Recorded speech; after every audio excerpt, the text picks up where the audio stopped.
ಇವತ್ತು ನಾವು ಉಷ್ಣವಹನವನ್ನ ಪ್ರಯೋಗದ ಮುಖಾಂತರ ಅಭ್ಯಾಸ ಮಾಡೋಣ. ಏನು ಉಷ್ಣವಹನ ಅಂತಂದ್ರ ಉಷ್ಣವು ಗರಿಷ್ಠ ಮಟ್ಟದಿಂದ ಕಡಿಮೆ ಮಟ್ಟಕ್ಕೆ ಪ್ರಸಾರವಾಗುವುದೇ ಉಷ್ಣವಹನ. ಹೌದು, ಗರಿಷ್ಠ ಮಟ್ಟದಿಂದ ಕನಿಷ್ಠ ಮಟ್ಟ, ಅಲ್ಲಿಂದ್ರ ಗರಿಷ್ಠದಿಂದ ಕನಿಷ್ಠ ಮಟ್ಟದೊಳಗ ಉಷ್ಣ ಪ್ರಸಾರ ಆಗುವುದಕ್ಕೆ ಏನಂತ ಕರೀತೀವಿ ನಾವು ಉಷ್ಣವಹನ. ಹೌದು, ಇದನ್ನ ನಾವೇನ್ ಮಾಡೋಣ ಪ್ರಯೋಗದ ಮುಖಾಂತರ ಅಭ್ಯಾಸ ಮಾಡೋಣ. ಏನೇನು ಬೇಕು ನಮಗ ಪ್ರಯೋಗ ಮಾಡಕ? ಒಂದು ಮೀನದ ಬತ್ತಿ ಬೇಕು, ಸ್ಟೀಲ್ ಅಳತೆ ಪಟ್ಟಿ ಬೇಕು, ದುಂಡು ಪಿನ್ನುಗಳು ಬೇಕು. ದುಂಡು ಪಿನ್ನುಗಳನ್ನ ನಿರ್ದಿಷ್ಟ ಅಂತರದಲ್ಲಿ ಅಳತೆ ಪಟ್ಟಿಯ ಮೇಲೆ ಏನ್ ಮಾಡ್ಯಾವ ನಾವು ಜೋಡಿಸೇವೆ. ಮೇನದ ಸಹಾಯದಿಂದ ಏನ್ ಮಾಡೀವಿ ಜೋಡಿಸೇವೆ. ಹೌದು, ಈಗ ಏನ್ ಮಾಡೋಣ ಅಂತ ನಾವು ಈ ಸ್ಟೀಲ್ ಅಳತೆ ಪಟ್ಟಿಯನ್ನ ಮೇನದ ಬತ್ತಿಯ ಜ್ವಾಲೆ ಹಿಡಿಯೋದು. ಯಾಕ ಸ್ಟೀಲ್ ಅಳತೆ ಪಟ್ಟಿಯನ್ನು ಹಿಡಿಯೋದು ನಾವು? ಸ್ಟೀಲ್ ಅಳತೆ ಪಟ್ಟಿ ಒಂದು ಉತ್ತಮ ಉಷ್ಣ ವಾಹಕ.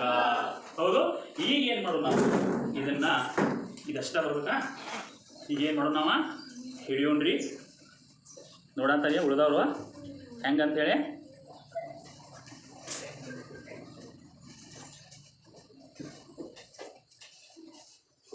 ಬಿತ್ತು ಅನ್ನೇದು.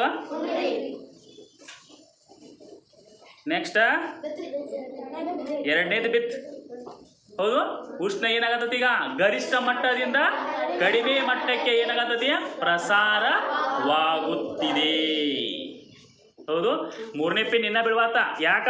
ಇನ್ನ ಇಲ್ಲಿ ಏನೈತಿ ಉಷ್ಣ ಕನಿಷ್ಠ ಐತಿ, ಕಡಿಮೆ ಐತಿ. ಆ ಸೈಡ್ ದಿಂದ ಗರಿಷ್ಠ ಮಟ್ಟದಿಂದ ಏನಾಗಬೇಕಾ ಈ ಕಡೆ ಬರ್ಬೇಕು. ಉಷ್ಣ ಪ್ರವಹಿಸ್ಬೇಕು, ಉಷ್ಣ ಪ್ರಸಾರ ಆಗ್ಬೇಕು. ಪ್ರಸಾರ ಆಗ್ಬೇಕಂತಂದ್ರೆ ಅದೇನ್ ಮಾಡ್ತೈತಿ ಟೈಮ್ ತಗೋತೈತಿ. ಉಷ್ಣ ಹೆಂಗ್ ಪ್ರಸಾರ ಆಗತ್ತದ? ಅದರಲ್ಲಿರುವಂತಹ ಅಣುಗಳು ಏನ್ ಮಾಡ್ತಾವೋ ಉಷ್ಣವನ್ನ ಏನ್ ಮಾಡ್ತಾವೋ, ಒಂದು ಅಣು ಇದ್ದುದು ಇನ್ನೊಂದು ಅಣುಗೆ ಉಷ್ಣವನ್ನ ಏನ್ ಮಾಡ್ತದೋ ಟ್ರಾನ್ಸ್ಫರ್ ಮಾಡ್ತದೆ, ಕೊಡ್ತದ.